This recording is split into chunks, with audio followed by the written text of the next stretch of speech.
యువక బృందాలు, నెక్స్ట్ మహిళా సంఘాలు, తల్లిదండ్రులు, అనేక సక్సెస్ఫుల్ ఎస్ఎంసీలతో నన్ను నడిపిస్తున్న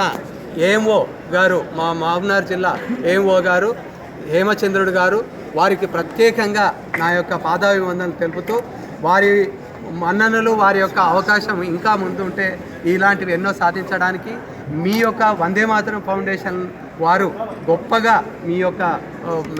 గుర్తించి మమ్మల్ని ఈ యొక్క బాధ్యతను మరింత పెంచినందుకు సార్, మా ప్రభుత్వ పాఠశాలలో ఈరోజు జయశంకర్ గారి బర్త్డే నుంచి మొదలుకొని ఈ చివరికి ఈ అకాడమిక్ తెలంగాణ జెండా రెండవ ద్వితీయ ఆవిర్భావం వరకు కూడా పూర్తి స్థాయిలో మేము ముందుండి మా యొక్క సహ ఉపాధ్యాయులైన శివకుమార్ గారు మరియు మా యొక్క గ్రామ యువక బృందాలు అందరికీ కూడా పేరు పేరున వారికి నమస్కారం తెలుపుతూ, మా యొక్క హేమచంద్రుడు గారు ఒక్కసారి సార్ వస్తే సార్తో 2 మాటలు చెప్పి ముగిస్తాను సార్. ఏఎంఓ గారు హేమచంద్రుడు గారు.